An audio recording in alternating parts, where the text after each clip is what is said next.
Selamat datang di podcast We Protect bersama Tinos Aplikasi. Tinos adalah aplikasi penyedia layanan tenaga pengamanan dan hukum pertama di Indonesia yang sahabat Tinos bisa akses melalui Play Store dan aplikasi web di tinosword.com.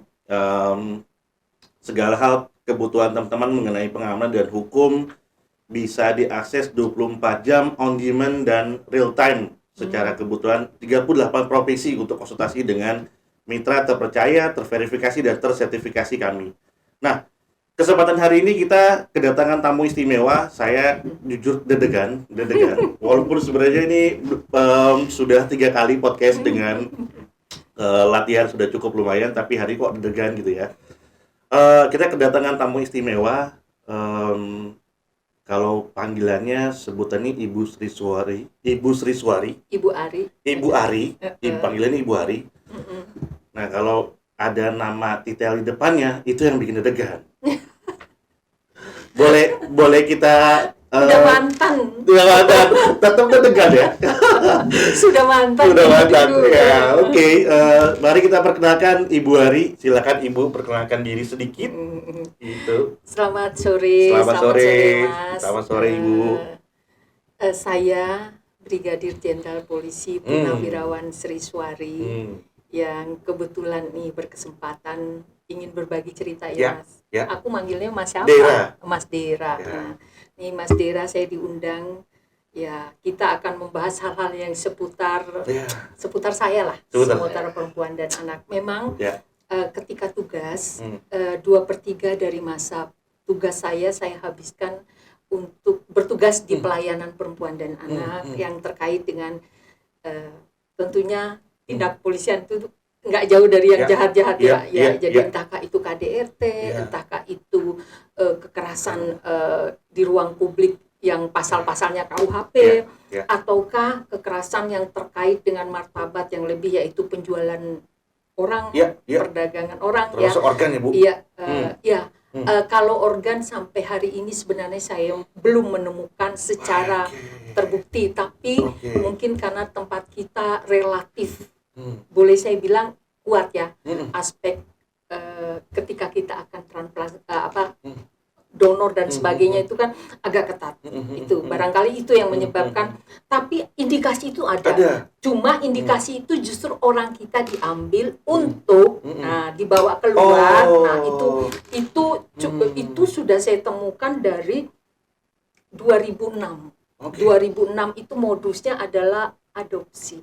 Gitu. Berarti anak dong korbannya Bu? Iya, anak korbannya. Jadi adopsi, kita jadi langsung masuk ke materi ya. Jadi kenapa saya mencurigai ke sana? Apa sih urgensinya seorang adopter ingin mendapatkan golongan darah tertentu? Bukan warna kulit. Jelas aja kulit hidung, warna kulit, warna rambut, bola mata udah beda. Tapi dia minta darah tertentu, lalu dia ambil dari janin itu masih dalam kandungan. Jadi dia mendekati si broker itu dari janin dalam kandungan. Alasannya apa? Mau memberi makanan yang dia beri. Iming-iming. Bukan makanan yang dikonsumsi oleh sang bunda, sang ibu, sang calon ibu, itu harus makanan tertentu dari dia. Lah setelah itu begitu dia itu terus makanan semua dari dia semua. Apa sih urgensinya? Apakah karena kecerdasan bayi? Saya nggak masuk akal. Akhirnya kami melakukan penyelidikan. Jadi saya mengungkap kasus yang beda sebenarnya, tapi si ibu target saya ini bercerita bahwa ada orang asing melakukan pemesan. Begitu dia dapat, Bu, darahnya beda gitu. Saya kan menyamar sebagai calon adopter ya. Begitu lahir bayinya beda darahnya, nggak jadi diambil. Terus ruginya kamu apa? Kan dia udah lahir di rumah sakit yang bagus. Dia sempat cerita ruang bersalinnya AC, makannya dari usia 2 bulan sampai melahirkan dijamin. Terus ruginya apa? Ya saya kan nggak dapat duit. Jadi itu artinya motif uang. Nah, dari informasi itu saya berpikirnya berbeda dong. Apa sih kepentingannya seorang tua calon adopter sampai harus membutuhkan darah tertentu? Pasti sesuatu. Nah, saya punya jejaring. Merinding ya Bu. Iya, jejaring saya itu wartawati. Dia orang Prancis tapi bekerja di Amerika. carilah identitas tertentu. Tolong dong kamu cari tahu. Kebetulan dia datang ke Indonesia, ini kan orang punya posisi lumayan, sehingga dia berhubunganlah sama teman-temannya di sana. Cari, ternyata putranya bapak ini mengalami kelainan. Nah itu loh, jadi kita tidak bisa buktikan, tapi make sense dong. Kalau saya menduga, oh jangan-jangan ada sesuatu. Tapi karena itu batal, udah saya masuk di situ, ibu ini langsung saya, karena memang dia melayani spesial orang asing. Gitu. Jadi puzzle. Betul, puzzle itu saya konsulkin. Ini kuat. Nah, kesini ternyata beda lagi ceritanya. Kalau sekarang itu organ tubuh itu, donor organ tubuh itu memang menyasar orang-orang yang relatif kesulitan atau terhimpit ekonomi, lalu dibawa ke luar negeri. Nah itu relatif tidak terjangkau oleh hukum kita, karena dilakukan di luar negeri. Secara sukarela si penjual juga paham kalau dia akan melakukan transplantasi organ tertentu. Betul. Nah ini memang tidak terjangkau karena secara sadar, tetapi tidak berarti karena tidak terjangkau hukum terus mereka bisa dibiarkan. Maka disinilah ranah edukasi. Nah ini perannya Mas Dera, ini bagian dari edukasi itu. Betul. Maka saya kenapa tertarik untuk ini. Paling kita punya peran dengan memberitahukan ada loh praktek semacam ini. Tentu ketika mereka ditawarkan itu karena saya butuh duit, ya udah saya nggak mikir panjang. Dia nggak pernah diberi penjelasan apa dampak-dampak yang kamu alami setelah itu. Nah ini kan hal yang sangat menyedihkan. Kalaupun mungkin diberitahu dampak dan sebagainya, dia harus begini, dia iakan saat itu. Karena kan memang satu tujuan, saya harus terselesaikan nih persoalan ini. Hanya ada dalam tubuh saya ini, ginjal saya atau organ apa saya yang bisa saya jual itu. Jadi ini dua pihak sih Tentu ada persetujuan, meskipun persetujuan itu menjadi tidak masih bisa diragukan secara hukum keabsahannya ketika ada dalam satu posisi yang sangat rentan, yang satu sangat kuat. Wow. Itulah. Baru sesi awal udah bikin ini ya. Baru kenalan langsung masuk. Udah levelnya udah tinggi. Kenapa? Karena narasumber kita juga bukan main ya. Jadi kita langsung dapat pakarnya langsung nih, sahabat Tinos gitu ya. Tapi Bu, mantan. Wah, tetap Bu, nggak ada mantan kalau masalah kemampuan. Bu, kan ini di kita ini kan masalah di Indonesia juga kan lumayan banyak, Bu ya. Contohnya kayak sebenarnya Tinos ini juga pengen banget ngebantu menyasar para TKI dan TKW di luar negeri. Nah, betul. Tadi kan Ibu ngomongin masalah di luar negeri gitu. Kita kan Tinos ini hadir supaya sahabat Tinos yang punya masalah di luar, sedang bertugas di luar negeri, punya masalah di Indonesia, mau minta bantu ke siapa? Nah, Tinos ini adalah memberikan solusi itu, Bu. Dia bisa membantu, bisa melakukan pendampingan hukum, pendampingan keamanan untuk kerabatnya di Indonesia. Yang orang Indonesia yang berada di luar negeri. Betul. Jadi ketika dia butuh pendampingan, ketika dia sedang di luar negeri, keluarganya butuh misalkan ngurusin, kalau hukum yang terkait dengan pengacara ya, misalkan ngurusin perceraian, warisan, atau rebutan anak. Itu yang paling lazim terjadi kalau antara WNI dengan yang pernah memiliki suami ekspatriat atau pasangan hidup ekspatriat, atau juga mungkin TKI kita yang akhirnya kita tidak tahu karena sesuatu akhirnya punya anak dengan orang luar. Betul. Nah, kalau boleh tahu nih Mas, ketika mereka butuh jasa, apa sih yang harus mereka timbal balikan? Apakah ada harga, ada jas, atau apa? Barangkali kesempatan ini juga bisa diinformasikan. Ya, makasih banget Bu. Ini harus dipromosin sama Ibu Ari. Jadi awal mulai Tinos berdiri memang kita punya misi sosial, Bu ya. Salah satunya tadi yang kami sampaikan bahwa Tinos ingin membantu para TKI dan TKW yang membutuhkan bantuan hukum di Indonesia bisa melalui download aplikasi Tinos. Mereka bisa melakukan konsultasi chat gratis, Bu, dengan mitra yang terverifikasi, sudah tersertifikasi juga oleh asosiasinya. Lalu sudah pengalaman. Pasti pengalaman. Pengalaman itu yang perlu karena lintas negara nih. Ada hukum yang berbeda. Belum tentu masalah hukum di tempat kita sama dengan di sana. Betul. Sekarang sudah masuk ke eranya sangat-sangat terbuka, Bu ya. Betul. Orang luar negeri bisa kerja di Indonesia gitu Bu. Sebaliknya Kemarin pun juga cerita sedikit, salah satu permintaan dari pengalaman event, salah satu public figure Korea mau mengisi acara di Kokas Jakarta Bu. Itu izinnya sampai ke Interpol. Oh iya. Iya, Interpol gitu. Itu dari kami kan, oh ya ternyata sejauh itu gitu. Iya, sejauh itu betul. Betul. Jadi balik lagi tadi, kalau memang sahabat Tinos yang membutuhkan jasa layanan Tinos, cukup download aplikasinya Tinos di Play Store, lalu konsultasi chat gratis. Kalau memang membutuhkan penanganan lebih, itu silahkan telekonsultasi video call langsung dengan lawyer yang sangat pengalaman. Gitu Bu. Aduh, luar biasa ya. Akhirnya kita dimudahkan ya. Akhirnya. Jarak tidak menjadi halangan. Ya. Ruang dan tempat juga tidak menjadi halangan. Ya, ini teknologi membantu kita ya. Artinya jiwa sosial kita semakin terwadahi. Betul. Dan tadi terfasilitasi. Ibu juga cerita di awal mengenai tadi kejahatan kepada anak, salah satunya itu juga terjadi juga pada perempuan ya Bu.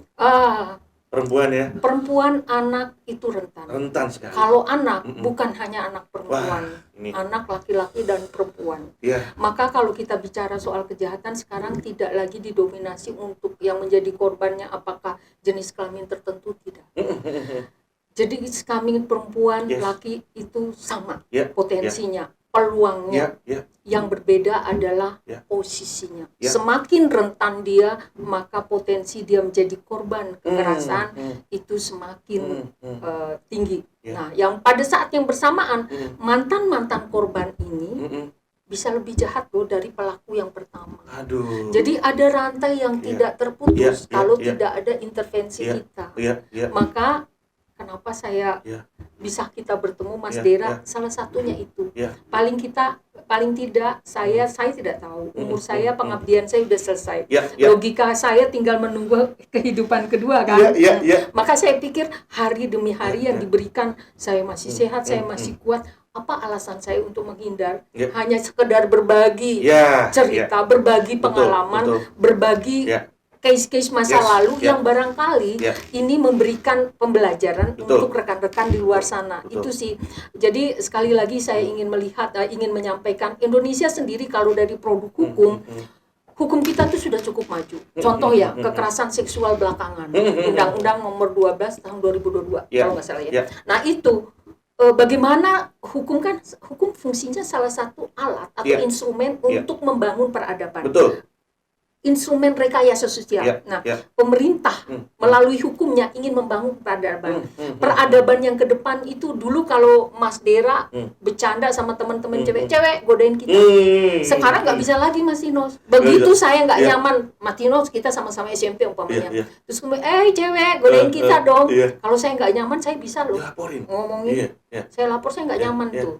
Cuma memang itu masih dalam taraf yang paling artinya apa? Kita tidak bisa lagi, udah ada hukumnya. Ketika Mas Tinos juga salaman sama saya, korek-korek tangan saya bisa mengatakan kurang ajar nih, gua terlecehkan nih, gua merasa direndahkan nih, merasa. Itu bagian dari perkembangan hukum saat ini. Artinya sama Mas Tinos, kita duduk naik di kendaraan umum, Mas Tinos gini-gini mata, pikiran saya dia kedipan kali, terus lama-lama gitu, bawa genit itu saya nggak nyaman. Bu, ya? Artinya itu ada pelecehan non fisik, apalagi sudah sampai mengucap dan sebagainya, lebih parah lagi. Kalau pelecehan yang lain kita sudah tahu ya, karena hukum-hukum sebelumnya sudah nyata. Tapi saya ingin mengatakan bahwa kekinian ada satu perkembangan kemajuan yang lebih, agar kita itu saling menghargai dari cara pandang, dari cara bersikap, dari cara menyapa. Senyum orang genit sama orang sehat beda. Pasti beda. Nah, ketika saya merasa, orang tapi karena sudah menjadi bagian kebiasaan, kadang dia nggak merasa loh. Kalau dia tuh gini, contoh salaman. Untung saya dari masih muda, kalau ada, ya saya kan kerja di lingkungan laki-laki. Kalau ada yang salamannya tangannya bapak, kenapa? Langsung gitu. Mau di depan umum atau apa, jadi nggak akan ada yang mengulangi lagi gitu. Hal-hal. Nah, bagi para perempuan remaja di sana apapun. Jadi ketika ada orang yang menggeniti Anda, nggak usah menghindar tatapan dari orang itu. Tatapi dia dengan ada apa dengan matamu? Kamu kedipan, saya kasih install nih. Wow, itu jadi triks tuh. Jadi jangan beri ruang. Begitu Anda tersipu malu, Anda itu jadi penasaran, dia dikejar terus nanti. Apalagi kita ada di tempat umum. Jadi barangkali itu trik-trik sederhana. Tunjukkan bahwa Anda siap menghadapi apapun dengan rasa penuh percaya diri. Saya yakin lingkungan publik juga, apalagi umpamanya di angkutan umum dan sebagainya. Salah satu angkutan umum yang paling digandrungi oleh masyarakat Jakarta, misalnya PT Transportasi Jakarta, itu kan udah tiketnya cuma 3.500, pergi kemana aja bisa, aksesnya cepat. Artinya saya ingin mengatakan, andai kata itu terjadi karena jam-jam peak hours mungkin loh. Betul. Karena kan banyak yang pekerja-pekerja. Bila itu terjadi, jangan sungkan. Jangan ada yang bergesek-gesek di belakang. Anda ada apa dengan Anda? Tegas. Ada apa dengan Anda? Kasih kode kepada perempuan, tolong difotokan di belakang. Itu sudah bukti yang lengkap. Andai kata, jujur sekarang tuh aneh-aneh. Mohon maaf saya harus buka. Berdiri sama searah, tapi badan anggota tubuhnya tertentu digesek-gesekkan ke bagian tubuh kita.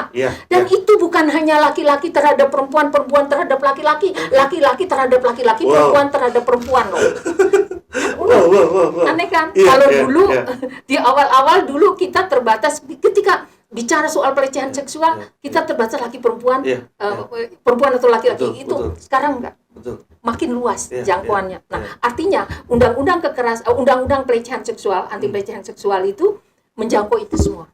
Jadi tidak lagi hanya menyebut jenis kelamin tertentu. Wow. Itu ya. Padahal aku tuh belum nanya ya mengenai kejahatan perempuan ya.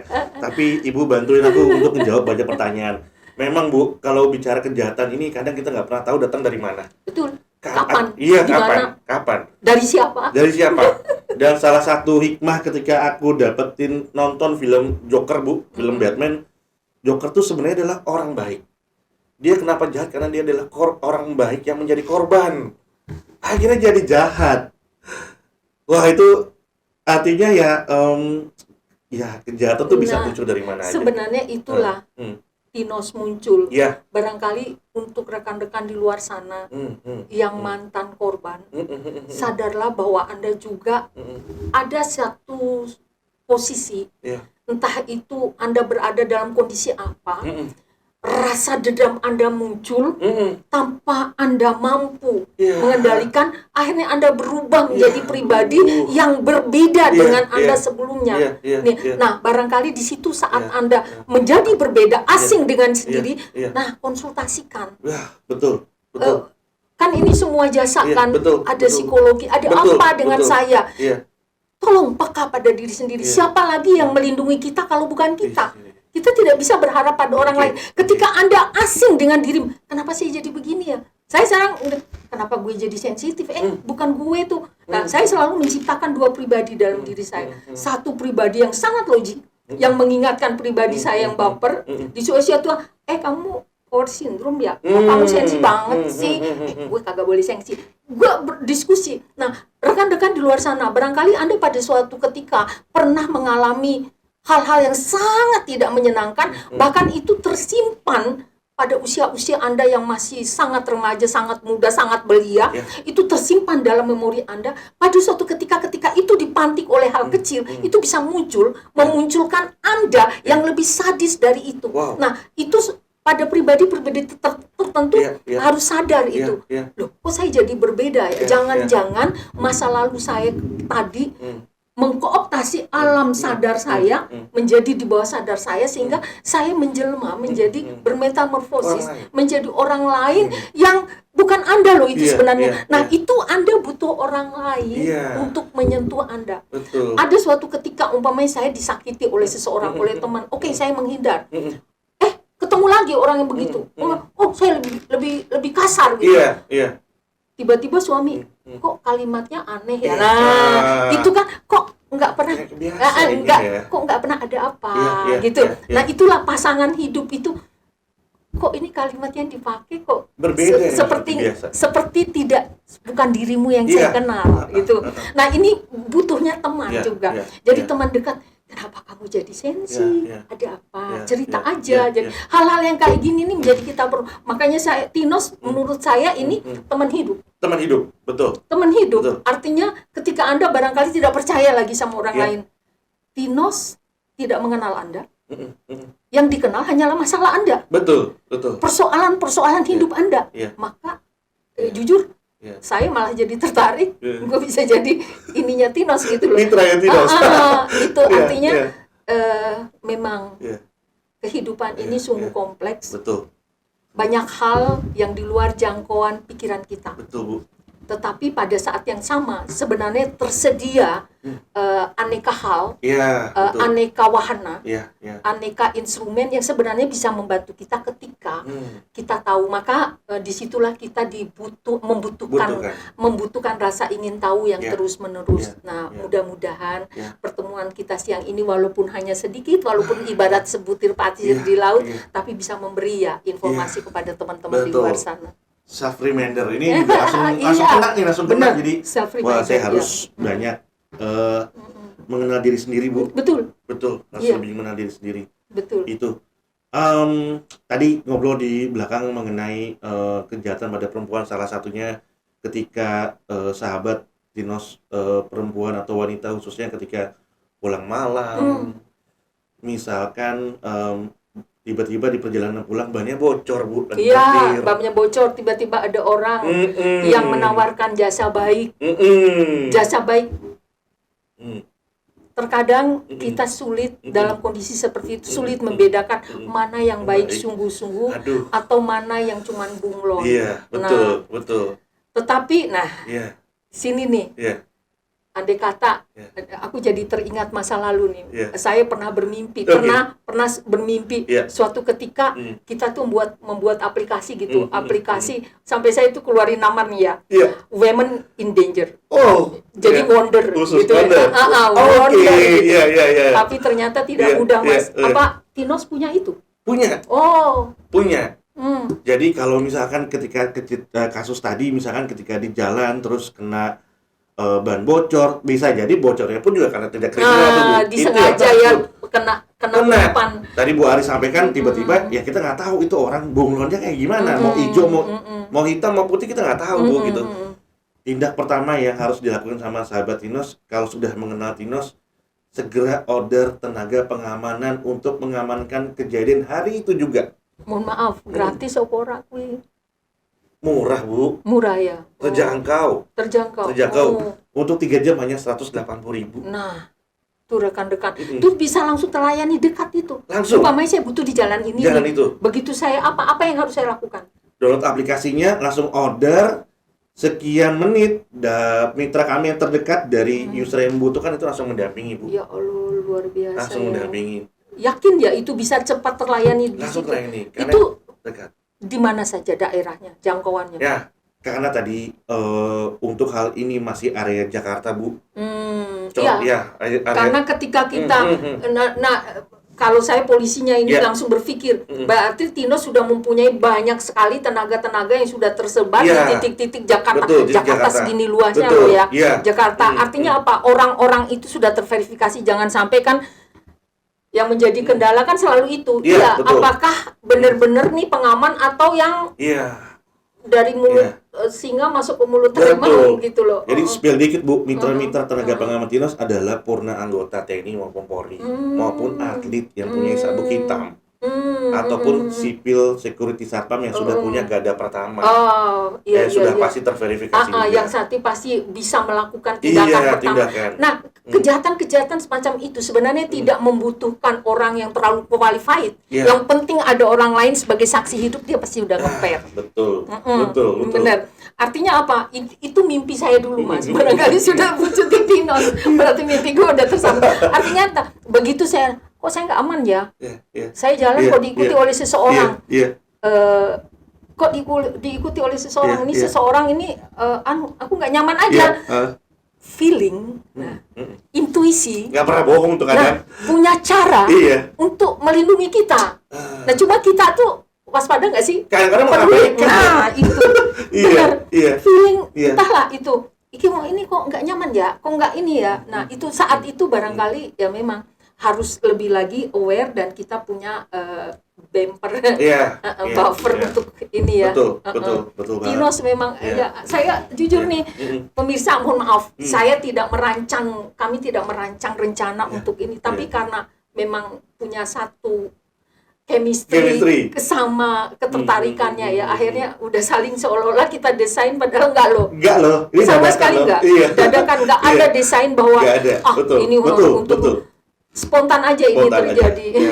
Wow. Itulah jadi yang kita bahas lumayan daging semua, Ibu. Jadi kalau diterusin pasti waktunya Ibu juga keganggu gitu ya. Gak apa-apa, punya jam sampai berapa? Oke.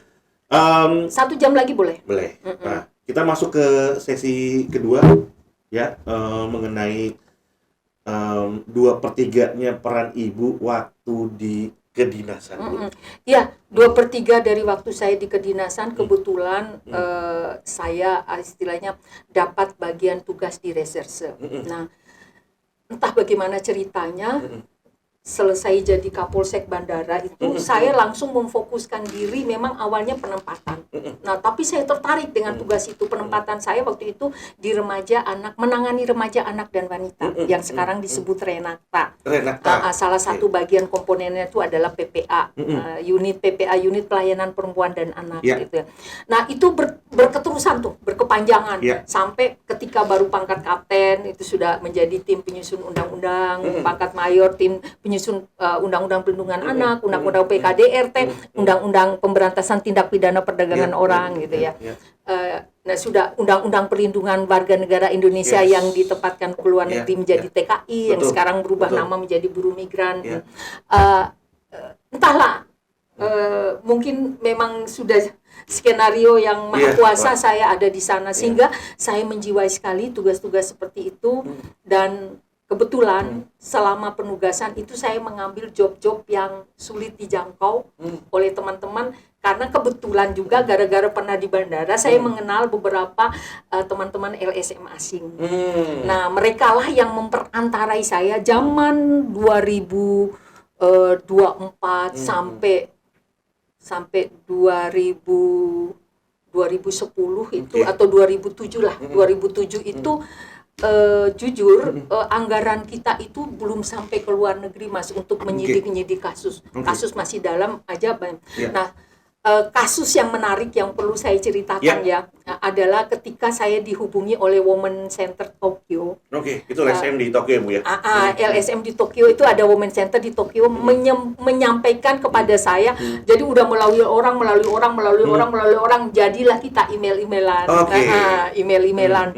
Dia memperkenalkan diri, Jepang, Indonesia kan bahasanya juga sendiri-sendiri. Inggrisnya dia ya bagian Inggrisnya saya pun, jadi malah justru nyambung. Inggris Tarsannya malah nyambung. Nah, dia cerita pada saya, dia kasih tahu, saya melindungi satu perempuan dari Indonesia. Bisa berikan saya keterangan detail lengkapnya dia. Nah, dikasih lah. Ternyata apa? Wanita ini ada di Jawa Pos, ada iklan, dicari perempuan berpenampilan menarik, bekerja di restoran di Jepang, 1 bulan gaji 10 juta. Kala itu tahun 2000-an. Kayaknya masih ada di Bu sampai sekarang kayak berita. Nah, ini hati-hati nih, 10 juta. Akan dilatih selama 3 bulan. Diajarkan bahasa negara tujuan, katakanlah bahasa Jepang, diajarkan budaya setempat, diajarkan hiburan-hiburan tradisional setempat. Nah, tapi ketika diutamakan yang punya talenta menari, menyanyi dan seterusnya. Daftar, ada seorang wanita ini asal Mojokerto. Asal Mojokerto, dia mahasiswa ISI. Institut Seni Indonesia, ISI. bapaknya meninggal di usia dia tahun pertama. Ibu rumah tangga saja. Dia punya 3 adik, 4 dengan dia. Akhirnya dia mengambil job ini. Mahasiswi, Pak. Mahasiswi di Jakarta. Durian sawit ditampung lah banyak. Benar, di sana dilatih segala macam, semuanya benar. Ternyata apa itu? Itu akan dikirim ke luar negeri untuk undang-undang showbiz. Jadi di dalam Undang-Undang Nomor 9 tahun 1990 itu ada undang-undang yang namanya pariwisata. Nah, di pasal 9 atau 11 saya lupa itu mengatakan bahwa kita bisa mengirim atau mendatangkan showbiz ke Indonesia. Showbiz itu bisa seni, bisa olahraga. Nah, itu mereka kirim. Artinya ini perusahaan legal. Saya ingin mengatakan perusahaan legal pun dijadikan sebagai jacket, sebagai kedok praktek kejahatan. Sama dengan penempatan tenaga kerja kita juga menjadi kedok oleh pelaku-pelaku kejahatan. Kebijakannya bagus, tapi ternyata si pengirim jasa, namanya bidang usahanya jasa impresariat. Perusahaan jasa impresariat ini bekerja sama dengan pengelola semacam kafe tradisional di Jepang sana. Ternyata ini juga berkedok hanya, jadi kafe itu hanya titik rendezvous, titik pertemuan. Jadi mereka tidak menjual perempuan di situ, tetapi dia menyediakan kalau perempuannya di booking. Nah, anak-anak yang berangkat ke sana itu tidak tahu bahwa dia akan seperti itu. Wah, ujung-ujungnya trafficking nih, Bu. Memang trafficking. Jadi murni trafficking. Nah, yang menjadi persoalan menarik yang di dalam negeri, mengapa dia bisa terlibat? Dia tidak tahu dong mitra dia ke sana. Pertanyaan saya, ketika Anda melakukan kontrak kerjasama, kenapa Anda nggak memastikan bahwa pekerjaan ini aman? Satu. Yang kedua, sejauh mana Anda melakukan monitoring terhadap orang-orang yang Anda kirim ke sana? Gitu ya. Terus yang ketiga, saya tanya dong orang yang di Jepang, berapa Anda bayar satu talent? Berapa per talent? Istilahnya kan talent nih. Per talent berapa? Harganya tidak masuk akal. Oke, kamu bisa mengatakan tidak tahu, tapi sejumlah petunjuk-petunjuk ini menyatakan Anda mendukung praktek buruk di sana. Gitu. Itu satu. Yang kedua, kenapa kamu menyimpan semua lamaran orang termasuk ijazah? Ijazah ditahan di perusahaan ini. Kan saya hanya untuk menjamin. Terus nah, yang ini karena ada yang sudah lari, bisa sukses, tapi karena ijazah di sini kan dia tidak bisa terima, mau suruh ganti rugi atau apa. Untungnya itu tidak ketemu saya cari anak itu nggak ketemu. Kalau itu ada, beda lagi pasalnya. Mau saya lapiskan. Tapi saya mendapat cerita dari korban. Jadi singkat cerita, saya berangkat ke Akita. Akita itu Jepang Utara. Jepang Utara harusnya dia bulan salju itu di bulan Januari, Desember ke sana. Saya November sana udah ketemu salju. Nah, mereka dikirim ke sana tuh rata-rata bulan-bulan tua. Oktober, November, Desember. Nah, dikirim ke sana dan kirimnya nggak sedikit, Mas. Saat itu, tahun itu ada 429 perusahaan jasa impresariat. Yang ngirim ke Jepang tuh ada 109 kalau sekitar situ, 1/4 dari totalnya. Kirim ke Jepang. Jepang tuh ada di Nagano, ada di Akita, di seluruh Jepang. Polisi Jepang pun nggak tahu. Tapi waktu itu akhirnya saya bekerja sama dengan IOM.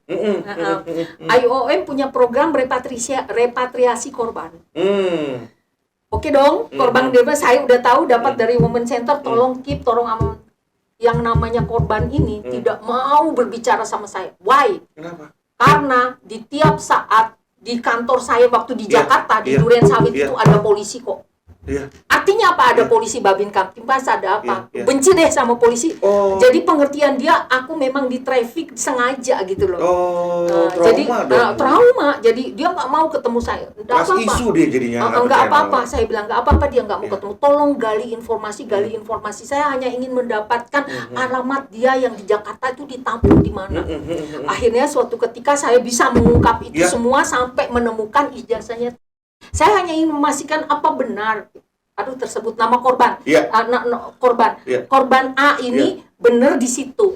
Maka ya sejumlah penyamaran yang saya lakukan, tentu penyamarannya itu bukan penyamaran yang seperti harus menyamar. Enggak, saya datang seolah-olah resmi dari Pariwisata DKI gitu datang resmi saya. Jadi saya punya hak dong melakukan fungsi pengawasan gitu kepada mereka, bertanya dan sebagainya. Sampai pada saya menemukan ada ijazahnya si A ini yang dikirim, saya tanya dikirim kapan, jawabannya sama. Nah ini dia nih. Terus menghubungi Bapak pernah menghubungi dia menanyakan berapa lama Bapak menghubungi talent Bapak. Artinya ada satu standar kerja. Setiap 3 bulan saya akan melakukan kontrol. Gimana kesehatan kalian, gimana kerja kalian sesuai kontrak apa tidak, gitu kan dong. Idealnya begitu kan, kita kirim talent kita loh. Iya, masa dilepas gitu masa dilepas kayak seperti ngelepas apa, tanaman aja kita nanam, mesti kita kontrol kita. Nah ini yang saya tanya, itu tidak ada standar kayak itu. Akhirnya saya semakin kuat. Oke. Kan saya belum membuat LP nih, belum membuat laporan polisi, tapi saya sudah membuat laporan informasi. Saya menemukan data sekian atas nama repatriasi korban. Saya datang ke sana, berangkat dengan teman-teman IOM. Tahu berapa saya dapat bebaskan? 51 orang. Indonesia. Wow. 1 orang terpaksa harus saya tinggal. Wow. Karena sudah sakit yang saat itu kan nggak ada BPJS di Indonesia. Kalau saya bawa pulang apa nggak nambah beban? Dia udah nggak ingat namanya. Aduh. Terus gue mau bawa pulang mau kemana? Kemana? Nggak tahu. Hati ini teriris. Kalau dengar itu, coba saat itu kita jumpa. Kalau itu terjadi pada anak cucu kita, kayak apa sakitnya? Terus saya ninggalin dia di sana, karena dia sudah tidak tahu namanya. Gimana kami mau bicara? Tapi saya yakin itu orang Indonesia. Dia sudah lupa karena itulah kehidupan. Kita bawa pulang. Bu, maaf, yang korban itu tuh dijadikan apa di sana? Di sana ada kafe tradisional. Tugasnya si wanita ini, si wanita talent ini, kalau ada tamu datang, mengajak orang mengkonsumsi sebanyak mungkin makanan di toko kita lah, produk kita. Mau itu minum, mau itu makan, sebanyak mungkin tugas kita, tugasnya mereka. Tapi ternyata masyarakat sudah tahu bahwa ini itu wanita yang disediakan bisa di booking. Nah mereka tinggal lapor ke kasir, mengatakan isi deto paper, nama Jepangnya itu. Deto paper, 1 deto paper waktu itu Rp1 1 yen itu sekitar Rp100. Jadi kalau dia mau booking itu hanya dengan 400.000. Hanya dengan 40.000 yen, dia sudah bisa 4.000 yen, dia sudah bisa bawa anak-anak itu keluar. Nah ketika anak itu keluar, tapi sebelum, itu saya terlalu meloncat. Jadi begitu ditampung, datang dulu. Itu mereka tiap hari kan musim dingin tuh, sambil diajarin kerja dan sebagainya tuh ditontonkan film porno terus. Jadi bahkan kenapa ini lari itu kabur, bisa lari ke women center, yang ini trauma, bahkan disuruh melayani si bos itu, Nah si wanita ini nggak mau melayani bos itu, maaf, ini melayani lah secara oral. Trauma, dia nggak bisa lihat kaca. Ketika lihat kaca langsung puak. Jadi dia gini-gini sendiri, merinding saya. Gini-gini sendiri. Ya. Kerja tetap kerja, nggak bisa ada pilihan lain. Yang penting dia bisa dalam diri dia, yang penting saya masih menjaga kebersihan diri saya. Tapi dia menganggap bagian tubuh lain ini kotor, yaitu nggak bisa lihat kaca, lihat bayangannya sendiri, plak, sampai biru-biru gitu. Nah dia sadar tuh, dia pokoknya ngelawan. Suatu ketika dia di resto ngelayani tamunya itu adalah petani Jepang. Mungkin orang ini orang baik. Jalan namanya juga di situ kan pasti ada kaca. Jalan itu yang dia bawa jatuh gara-gara dia nempelin mulutnya sendiri. Tanya dong si Jepang ini nanya. Terus dia bisa jelaskan. Maaf saya melakukan. Ini diambil alih. Udah jangan marah ya. Semuanya tanggung jawab saya. Yang pecah segala macam. Udah jangan semuanya tanggung jawab saya. Dia ajak ngomong lah ini si korban ini. Dia ajak ada apa? Dia cerita apa adanya. Saya orang baik-baik, saya bukan untuk jadi saya punya adik 3, saya punya ibu, saya datang ke sini saya ingin bekerja. Nah ini laki-laki baik. Terus apa yang bisa saya bantu dari kamu? Saya mau pergi dari sini, kembalikan saya ke tanah air saya. Oke, saya bantu kamu. Isi deto paper. Ternyata apa? dia ajak di luar, nginep di luar sampai besok pagi dia terbang ke Tokyo. Itu dari Akita Jepang Utara. Dia bawa ke Tokyo langsung masuk Women Center. Itu orang baik jadi suaminya sekarang. Itu memang ditemukan jodohnya, itu jodohnya, itu kalau saya ingat itu heroik banget ceritanya. Nah, baru ke Women Center, baru akhirnya Women Center tahu bahwa di kita ada praktek seperti itu. Nah, sampai di sana begitu begitu ada, udah saya langsung buat teh. Saya bilang, Anda buat ini ya? Iya, saya setuju. Saya adalah juga seorang ibu. Saya 4 bersaudara perempuan semua. Ketika saya melindungi kamu, berarti saya melindungi adik saya, melindungi anak saya. Gituin. Jadi kamu boleh benci sama polisi, tapi kamu jangan benci sama ibu. Ibu ingin memperjuangkan kamu.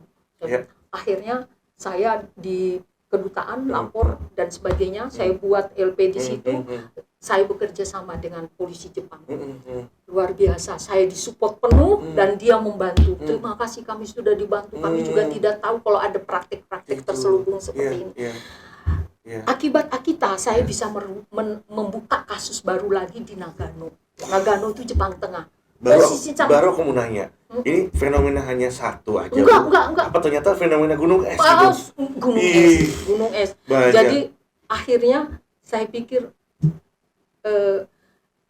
akibat itu akhirnya saya punya hubungan baik dengan polisi Jepang. Nah, dia sering bercerita, Ibu Sri, saya juga kami baru membongkar kasus seperti ini. Kami baru membongkar kasus seperti ini. Kami baru membongkar di dalam negeri sendiri. Saya bekerja sama dengan, malah saya dinas pariwisata itu nggak hubungan, tapi langsung dengan Menek PP untuk bagaimana proses. Ada 7 instansi loh yang melakukan pengawasan, tapi kebobolan seperti itu. Saya ingin mengatakan lalu forum ini, modus trafficking in person, modus perdagangan manusia.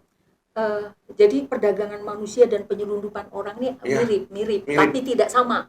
Jadi kalau penyelundupan manusia, saya dan penyelundup, ini smuggler sama sisi smugglingnya ini, si korbannya, bukan korban saya, Anda smuggler, Anda broker nih yang bisa mengirimkan saya, memasukkan saya ke Australia. Saya harus membayar kepada Anda tertentu. Beda dengan trafficking. Jadi saya membayar dan atas persetujuan kita sama tahu negara yang dituju. Kalau trafficking in person itu modusnya legal semuanya. Saya mau bekerja ke sana, bekerja sebagai ini. Nah, pekerjaan ini hanyalah selimut, hanyalah jaket. Artinya apa? Ada tipu daya sepanjang. Terkadang memang si pengirim di dalam negeri awalnya tidak tahu, tapi di perjalanannya mestinya tahu. Tapi akhirnya pura-pura tidak mau tahu karena untungnya banyak. Tutup mata deh. Tutup mata. Gara-gara COVID. Artinya apa? Ada praktek-praktek legal. BMI, Buruh Migran Indonesia. PMI, Pekerja Migran Indonesia, kan nggak haram itu, legal kan? Magang kerja, wah apalagi itu kerja, nggak haram kan? Saya mau pertukaran pelajar, nggak haram kan? Saya mau umroh, nggak haram kan? Saya mau naik haji, nggak haram. Itu juga jadi modus, Mas. Walah. Umroh, kamuflasenya banyak. Nah, kalau umroh unik nih. Umroh, saya mau berangkat umroh. Anda bertiga berangkat umroh, satu orang 15 juta umpamanya. Satu orang 15 juta. Kalau bisa narik lagi 2, bisa kasih cuma 10 juta. Terus begitu. Mau kerja enggak? Kalau mau kerja nanti habis umroh ada yang jemput. Enggak balik. Ketika enggak balik, semestinya airline kalau jeli, kan ini ada return ticket. Return ticket yang nggak digunakan. Harusnya kalau itu bisa kita bersinergi, saling menginformasikan, bisa tahu nih, ada 5 warga negara Indonesia yang kita yang berangkat tapi nggak pulang. Di tanah air, di Jeddah, di Riyadh, di Mekah, di sana sudah ada yang menampung. Yang menampung siapa? Orang-orang Indonesia sendiri. Pertanyaannya, kok bisa orang Indonesia sendiri? Di sana rumah-rumah gedung itu sengaja disewakan untuk mereka nginep. Jadi belum tentu ada langsung majikannya. Nah, mereka kerja harian, jadilah dia overstayer di sana. Nggak dicariin loh, Bu? Nggak dicariin. Overstayer tuh bertahun-tahun, berpuluh-puluh tahun, dari tahun 80 sampai sekarang masih ada. Nah, tahun 2012 KJRI kita tuh dibakar karena pemerintah Raja Arab Saudi mengeluarkan semacam ketentuan bahwa ingin membersihkan negaranya dari imigran ilegal. Jadi dia imigran ilegal ini. Hidup, makanya kita mudah sekali menemukan sate, bakso, pecel, nasi goreng, mudah sekali di sana karena memang banyak sekali. Di tahun 2022 aja ada 110.000. Itu yang overstayer, bukan yang bekerja resmi gitu kan. Maka kan sampai sekarang masih di memorandum dibekukan kan. Betul. Nah, saya ingin mengatakan mereka berangkat ke sana sudah ada yang menampung dan di sana juga ada mutualisme, simbiosis mutualisme. Kenapa ada rumah-rumah itu yang di nah, pertanyaannya bagaimana dia bisa menyewa rumah? Dia kerja satu hari bisa berapa, dapat 40 rial, mendingan daripada saya bekerja dapat ribuan rial tapi terikat. Nah, jadi ini sangat asik buat mereka. Jadi saya sudah mengungkap kasus dengan modus TKI. Yang kedua modus pertukaran pelajar. Yang ketiga modus adopsi. Yang keempat modus jasa impresariat itu. Yang kelima tenaga kerja formal. Tenaga kerja formal itu dokter loh dikawini, tapi dieksploitasi. Waduh. Jadi artinya apa? Saya ingin mengatakan bahwa ketika kita akan mengambil job, tolong cari tahu yang pasti siapa yang mengirimkan kita dan kita akan bekerja kepada siapa. Nah, cecer si pengirim kita itu siapa yang akan menjadi majikan saya, siapa yang akan menjadi bos saya, apalagi di jalur-jalur yang sifatnya privat, domestik. Kalau yang di publik kita bisa cari PT apa, PT apa. Nah, apakah di perusahaan publik tidak ada? Di Taiwan ada. Tapi kalau Taiwan modusnya, ini modus satu lagi, pengantin pesanan. Jadi kawin karena pesanan. Kawin itu kontrak gitu, kawin bukan kawin kontrak sebenarnya. Jadi itu kawin memang hanya sekedar jalan untuk bisa membawa keluar perempuan ini ke tanah air dia. Sampai sana benar-benar seperti bulan madu. Tetapi begitu bulan madu selesai, anak ini dipekerjakan di 3 rumah keluarga. Suami keluar negeri lagi, kawin lagi, bawa lagi. Begitu satu orang sih bisa mengawini perempuan kita 20 orang. Itu tuh tadi tips kedua dari Ibu, selidiki lebih dalam apa tawaran apapun yang sahabat Inos mungkin dapatkan gitu ya. Nah, tadi sekelumit mengenai peran Ibu ketika Ibu menjadi polisi wanita. Bu, hari ini kan HUT Polwan. Iya, Bu, iya pas. Hari ini kan HUT Polwan. Tanggal 1 September. Tadi Ibu sudah menjabarkan kerennya perannya Polwan di masyarakat terutama, Bu, kepada rakyat Indonesia.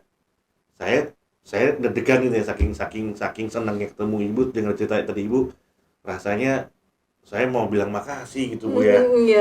Inos mengucapkan banyak terima kasih kepada polisi wanita di Indonesia yang sudah melakukan yang sebagian tadi kayak Bu Ari sampaikan itu sudah memugah kita. Wah, perannya Polwan luar biasa.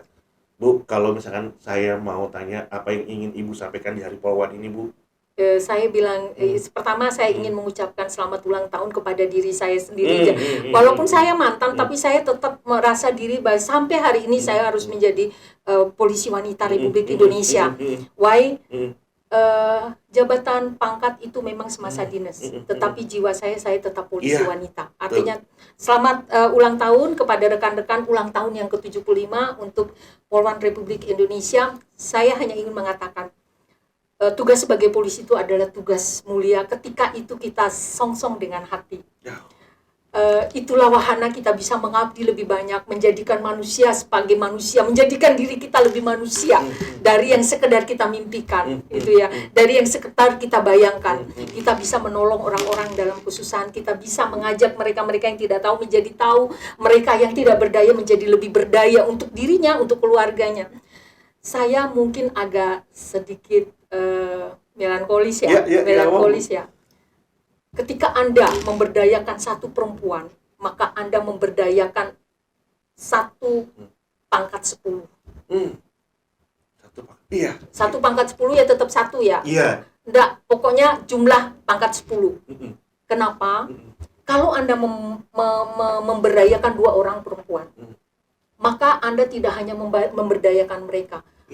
Anda memberdayakan kakak adiknya, ibu bapaknya. Karena perempuan itu mempunyai, semestinya ya, mempunyai rasa kasih, dan mulutnya yang suka ngember itu kalau diisi dengan yang positif, dia ngembernya ngember positif, gitu loh, ngember positif. Nah, ketika dia punya keluarga, dia juga akan memberdayakan anak-anaknya.